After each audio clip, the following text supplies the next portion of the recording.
change is coming into play.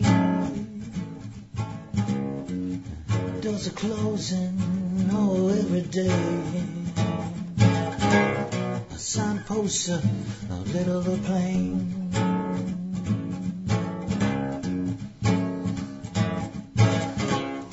They're all men,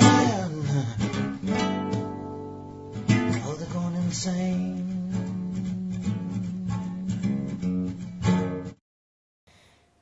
Hello, and welcome to this guide to living your design. And in this guide to living your design, we're going to look at the madness of the normal mind. I like that as a title, don't you like that? The madness of the normal mind. Well, you know, the homogenized world is a world that is simply not in context. It's not in context with the possibilities of the beings that are wandering around. It is something that is emerged and taken over and overwhelmed the way in which humanity operates and the way in which humanity thinks. And basically, what I want to take you through today is a day in the life of conditioning. What it really means for us. Most people really don't think about it. It's like your body graph. You know, the moment that you look at your body graph, you think your body graph is something static.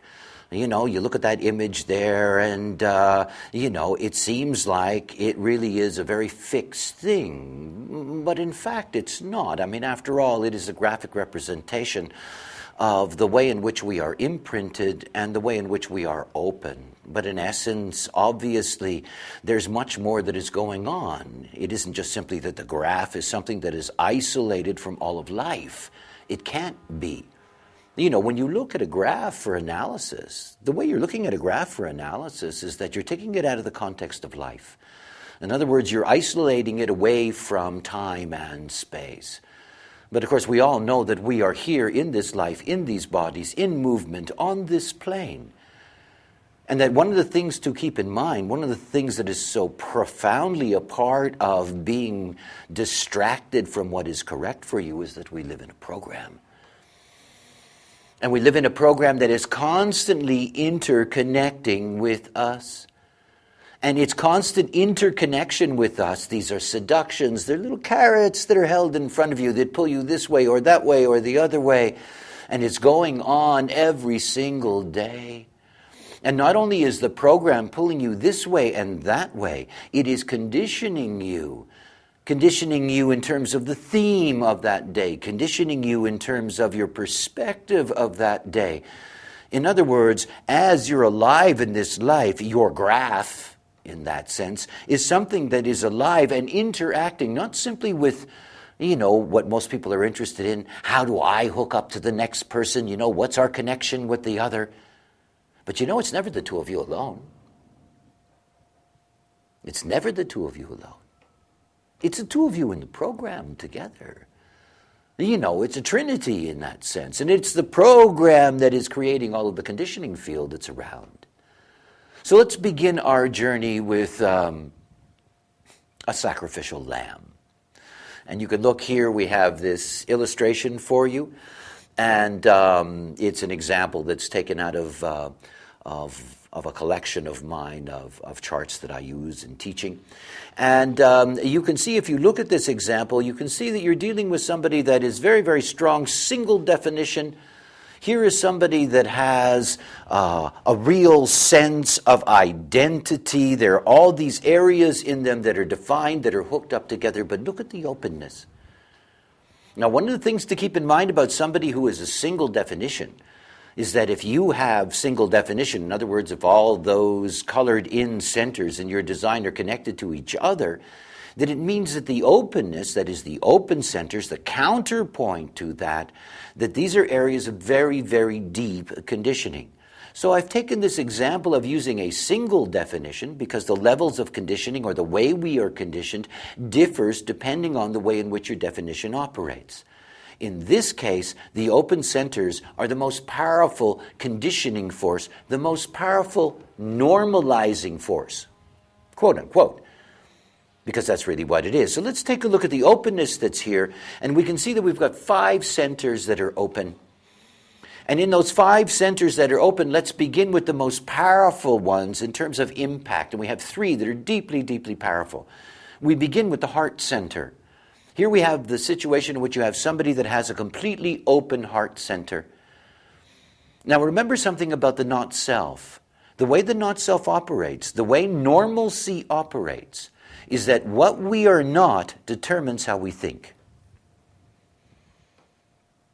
What we are not determines what we think. So you have an open heart center. Now the heart center, the strategy of the open heart center is always to try to prove its worthiness because it doesn't feel worthy. In other words, it can be driven, and it can be driven in a very profound way to do things in order to try to prove its worthiness, or to accept lesser roles, or to accept lesser money, or to accept lesser, because they want to be able to show how good they are, how important they are, how right they are, how this and that. And of course, none of that is correct for them. And I want you to understand that what is normal for this person is to want to prove themselves. This is part of their normal, not self-purpose. I am here in this life to prove my worthiness. Exactly opposite from what they are. Exactly opposite from what they are. Nearly 70% of humanity have an undefined heart center. This is a universal problem. It's a deep, deep problem. This dilemma of this sense of unworthiness and this determination to try to do anything to prove one's worth. Whoa. But anyway, I don't want to get away from our story. So we have an undefined heart center. Now remember, the conditioning of the mind. This is all about the way the mind is going to work. It's all about the normal mind. The normal mind. So this person's normal mind, they're going to make decisions based on whether they can prove they're worthy or not. So somebody says to them, can you help me with this? And even though they don't want to do it, even though they don't particularly like the person, there's actually a part of their mind going, maybe we should really do this, Maybe we should do this to show them that we are really worthy and, so forth and so on. These people end up getting incredibly used in their life. Here's somebody with an undefined emotional system. Avoid confrontation and truth.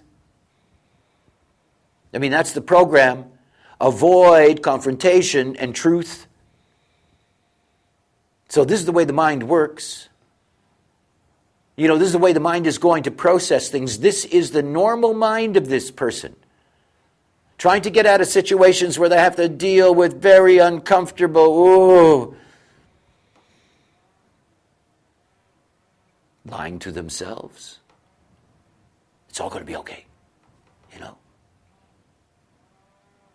Human beings, This is somebody with an undefined splenic system. This is somebody that is very, very insecure. This is somebody that's always looking for the feel good. This is somebody that's going to hold on to things that aren't good for them. And this is the way their mind's going to work. It's their mind holding on to things that aren't good for them. It's their mind that wants them to avoid confrontation and truth. It's their mind that wants them to say yes to things that are ridiculous in order to try to prove to people who don't give a damn that you're better than you think you thought they thought you were. The madness of the normal mind. It's really quite something. And this person's in a hurry.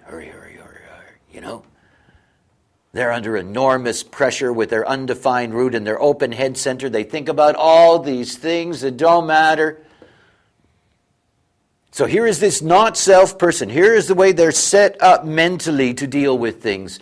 The way they're going to process the world. They're going to process it through that openness.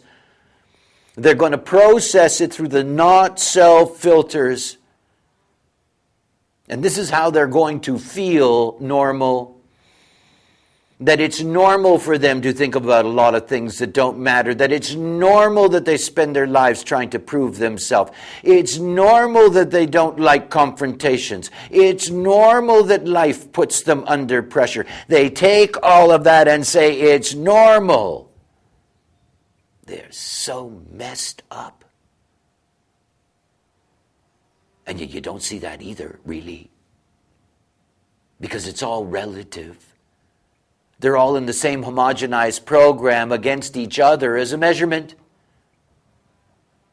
So whatever is going to happen to the being, here are the main themes for them. This is what their life is about.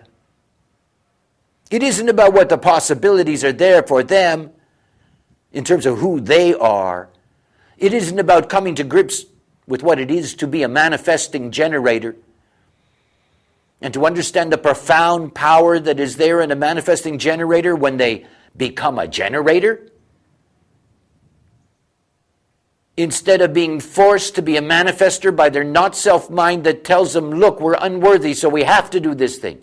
And do it fast because we're under pressure. And don't get into any trouble because we don't want any trouble. We don't want to say no to these people because then we got a confrontation. So let's just do it fast and get the damn thing out of the way. That's how they spend their whole lives. With everything. The things they do. The people they care about. And it's all normal. It's all normal.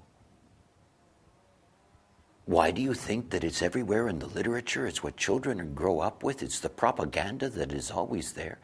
That human beings have to go out there and strive to prove themselves in this life. It's because 70% of humanity have an undefined heart center. Not because that's correct. Not because that's what life is about. Think of the burden of all of those children who have been raised with an undefined heart center, who have been raised with something to prove, that their whole life is about proving things. The madness of the normal mind, because this is the way the normal mind works. It is totally caught up in all of this openness, and it's the control that this openness exercises. All right, let's put the spanner in the mix here. This next illustration is just the transit for today. You know? It's just the transit, and it's the transit for today at a given moment. You look at that transit, you see all of these various activations. Each and every one of these activations have the power to move the not-self mind. I mean, it's one of the reasons that the neutrino forecast is something that is very, very important. You know, to familiarize yourself with what the planets are actually bringing on any given day. It's not like you have to spend a great deal of time paying attention to it. It's about that recognition of certain forces are at work that impinge on you today. Don't get trapped. I mean, we're all in a program. We're all being set up. You can see in this particular illustration that the sun is in the 50th gate, in the first line. You know, this is the gate, the cauldron, the gate of the tribal laws, the lawgiver of the tribe, the rules that control everything from food to sexuality. You know, there is a power that is there in these forces. And you see, some people are just waiting for it on the other side. To catch the program on that particular moment, in that particular way, to be taken along as the program takes you. Look at the nodes of the moon. The nodes of the moon are about the way in which we see, simply, at a very simple level. And so when you're thinking about the nature of the program and you're thinking about the nodal movement in the program, that basically what's happening to us is as a totality, as a homogenized planet, we're all being given the same things to see. And how deeply that can impact us.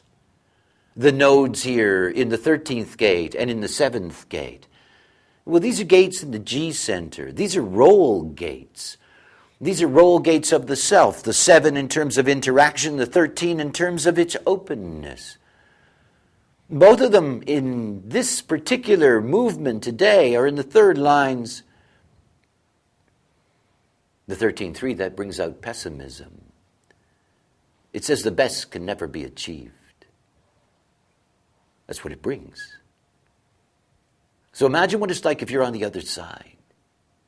Imagine what it's like if you're the 33, the retreat that's waiting on the other side. And that normally your retreat is just sort of hanging there. And there's that receptor on the other side. And all of a sudden it gets lit up. And for long periods of time, because the nodes can take from 2.5 to 4 to 5 months in a gate. Weeks and weeks in a line. And so you wake up in the morning with your 33, and suddenly there's that 13 there, and the 13 is full of all this pessimism. All of it. And suddenly everything about the way in which you're looking at the world and everything that you're thinking becomes colored by that pessimism. Not only that, but on the other side you have the 7th gate, and the 3rd line is anarchy, the anarchist. There's an awful lot of people who are going to wake up in the morning, who are going to get really depressed, who are going to feel terrible about the possibilities for their future, and their mind is going to tell them to do something about it, and they will. Human beings, the normal ones who have no idea how densely they are just in a play. How incredibly scripted it is, this play. You know, the way in which the movement is orchestrated, the way in which the homogenized consciousness is entirely controlled and focused. Human beings don't know that. They're lost in the vanity of the normal mind, in the assumption that I'm in charge of my life, I make the decisions, Yeah, right. Okay, so let's see what happens to our example when our example and the program come together and we have life. I mean, literally, in that sense. We have life. And you get to see that certain things are at work. What I have just been describing to you, a build up to this, the 7 and the 13. Here's somebody that normally doesn't have that. But they have the 2 ends hanging down, That 31 and the 33 hanging there. And they're not self. And all of a sudden they get the full power of this rising up. And suddenly they're full of that pessimism and anarchy. Let's say that they had just begun a discussion about taking a job with somebody. Or let's say that they just entered into a relationship. Or let's say that they've been too long in one. The energy that's going to rise out here, these are roll gates. Here is a human being who, the way in which they're going to present their role in the world is going to be adjusted by the program, and they don't know that, and they don't see it that way. They just suddenly feel the pessimism inside of them, the anarchy that wants to break down all and destroy all those old things. Suddenly that fills up their system, and their mind goes, whew, we better do this, But it's not them. It's not them.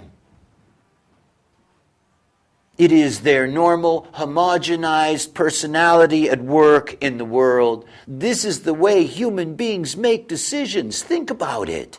Think about it. That there is a transit, and there's going to be 12 days of pessimism, and I guarantee you in these 12 days of anarchistic pessimism, all kinds of things are going to come crashing down. And those involved in it think it's them. Think it's what they wanted or what they needed or what should have happened, or I don't know. They have absolutely no idea. None, none, none, none. This is what it is to be normal. The equivalent of normal is ignorant. It's ignorance. And it's not like you can point your finger at them and, wag it and tell them they're bad and everything. It's not their fault. They do not know. There was nobody to teach them. There is nobody to tell them. It isn't necessarily their serendipity at the beginning of this kind of knowledge to be open to it and ready for it. It isn't. It's sad, but it is the way that it is.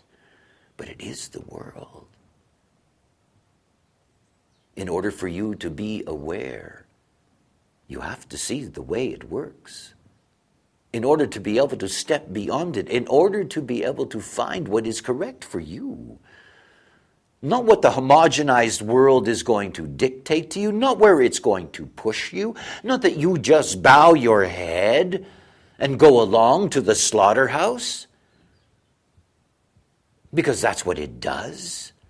Drags you along mindlessly until the end of your life. See, we are in a dense, dense, dense program. And it's not like we're not supposed to be in the program. It's not like we're not supposed to deal with all of this. We are. But we're not here to allow it to dictate our lives. I'm just like this person in a way, part of it. I have the 33. I'm open to the 13. I've been feeling this energy for months. You learn a lot by knowing what something is. But it doesn't have a chance to be able to dictate the way in which my decision-making works, because I don't make decisions mentally. I just observe mentally. Remember the nature of conditioning. Conditioning is not the enemy. It is not the enemy. Ignorance is the enemy. You cannot get rid of your openness, nor would you want to, by the way. It's the way we connect to life. It's what's so interesting. It is the magic. But we're not here to be ruled by it, overwhelmed by it, controlled by it. That's not the story. We're here to be able to stand in our own authority and be able to navigate through this life. And then it doesn't matter what the planets are doing. It doesn't matter where things are pointing. It all becomes just interesting. It becomes what life is. As long as this transit goes on, there are going to be people all over the world waking up with pessimism in their body, with a growing anarchy within them, and a mind depending on the circumstances of the life and its particular culture, where that is going to lead. And funny about humans, in a couple of weeks it'll go away. Those things that they felt inside of them that were so important that made them jump to those stupid decisions is suddenly gone. They wake up every once in a while wondering why they did that. Where'd that come from? Because they can't find the thing inside of them that was the thing that actually took them there. Because the thing that was inside of them that took them there is gone. It's just gone. And how confused a human being ends up being. You see, it's so easy for us to be, manipulated, moved. It is what normalcy is all about. To be normal in this life is to be surrendered to ignorance. It's to be surrendered to the way in which the program establishes the stereotypes that human beings live out as lives. You have to see. You have to see for yourself. One of the most profound ways you can do that is experiment with watching the program impact you. You don't have to watch everything. Wait for those things that are going to create a definition that are going to last a few days or maybe a few weeks. Watch how that whole thing begins to work on you. Watch how it moves into your system, into your mind, to begin to grasp clearly so that you can really be comfortable in being free from that. You cannot let go of the normalcy of the world, and you cannot let go of the homogenization without the catalyzation of strategy and authority. It's where you start. But once you start on that journey of beginning to operate correctly, one of the great teachers and companions you have is the program. Truly. Watch it. Watch what it does to you. Watch what it's doing to everyone around you. It'll transform your awareness. Well, hope you enjoyed that. Nice that you participated. Until next time, bye for now.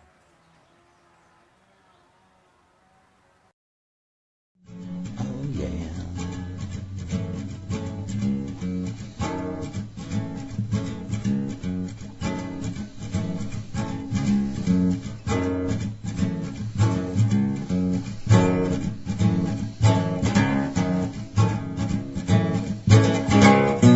Tis that big dog into the morning sun.